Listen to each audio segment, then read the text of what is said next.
In this video, we're going to talk about probate. What does an executor do? Hello everybody, my name is Richard Barid. I'm an estate planning attorney with Smith Barid LLC and one half of the Estate Planning Guys.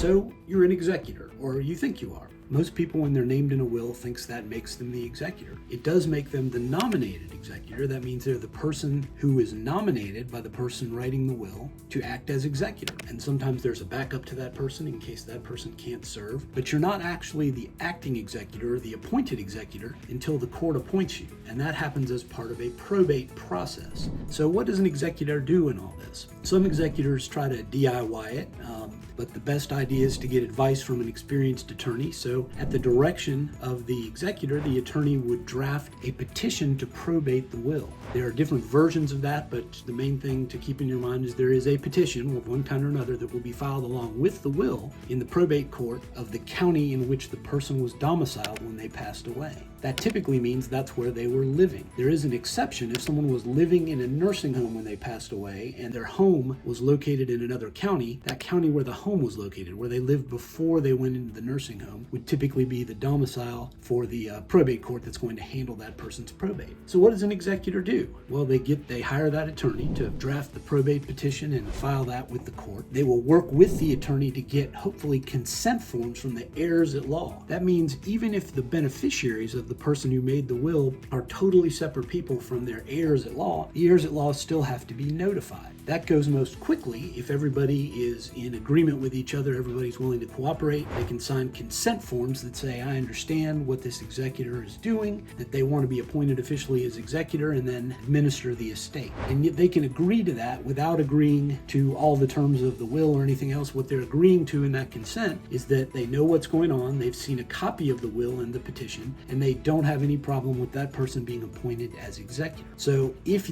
we can't collect consents, if we can't find the person, we may need to get a private investigator to find their last known address or try to find them. Or if it's just someone who doesn't want to give consent, we can use mail through the probate court to send a copy of the petition and the notice and the will to that person so they can file an objection, which would be called a caveat if that's what they want to do. So you file that petition. We file it once we have all the consents, typically, if we can get all the consents, and the next step from there is an oath. So in the state of Georgia, and in many states, a person who's going to stand as executor has to literally sit down at the table with the judge, or these days sometimes over a video conference, raise their right hand and swear that they will execute the will. That's why they're called an executor. Execute the terms of the will according to the laws of the state of Georgia. And then once that oath has happened, they sign off on that oath. The person who's the executor signs off on the oath, and the judge signs off on orders called letters testamentary, which gives the executor the authority to gather the assets of the estate and pay debts and distribute in a timely fashion. They have to follow a protocol. So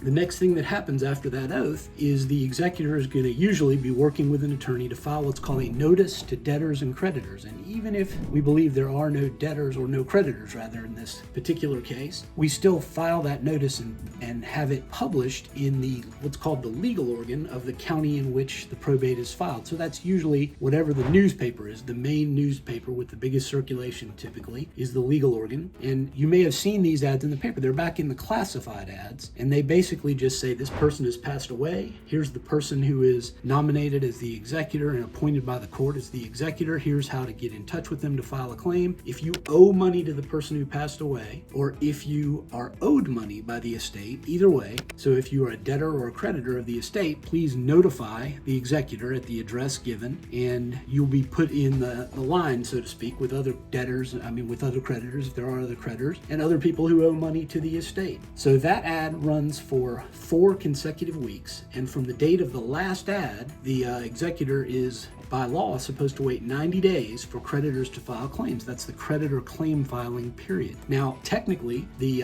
executor has authority with those letters testamentary to go ahead and start distributing things and paying debts, but there's a risk to doing that. We always advise executors that they should follow the law and wait that 90 days from the time of the last ad to run in the paper. And the reason for that is, 1, it's just the right thing to do, but 2, if you don't do that as executor, if you go ahead and distribute assets and there's a creditor that pops up that you aren't ready for for in an amount you weren't expecting, that creditor can of course come after the estate, try to claw back the distributions that have already gone to beneficiaries of the will, and then if that's not enough, they can come after you individually, not just in your capacity as executor, but you individually for misappropriation of funds and try to collect some of those funds that are due from you. So it's always the best idea to follow the rule of law, wait the 90 days. That doesn't mean you have to do nothing. You can maintain the assets of the estate. If there's a piece of real estate in the estate, you can have things done if things need to be done to keep the house safe and in good condition. You can have the yard taken care of. You can have things done to the house to beautify it or to comply with any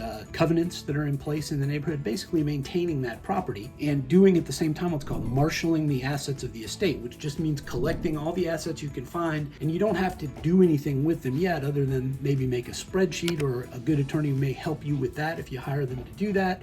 Put together a list of everything that was owned. That's the estate of the person who passed away. And then once all the claim period is run and creditor claims have been made, you need to determine which claims should be paid and in what amounts. There is law that says certain debts have priority over others, like tax debts, child support, alimony may have priority over a credit card debt. In fact, they would have priority over a credit card debt. And once all the debts are paid, then the executor can distribute the assets in whatever manner the will says to distribute the assets. So you can see that it's quite a process. And one of the themes you may see in a lot of the videos that we post here is you should consider a revocable living trust. And one of the reasons for that is it avoids this arduous, expensive, and time-consuming probate process, which is just a form of government intrusion on what you want for your family with your assets. And if you have a trust in place, those assets can be in the place where you want them to be and where they can do the most good, instead of waiting around for a lengthy months-long probate process to wind its way through the court system. So thanks for joining me here today. If you'd like to know how this firm can help you, please click the button below, make a discovery appointment with us, and we're happy to help.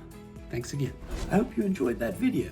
If you did, please click below to subscribe and hit the little bell so you'll get a notification every time we post some. Right now, we're posting about 3 videos a week with all kinds of useful estate planning information. So click right down here so you don't miss anything about estate planning, and click right here on your screen for the next relevant video.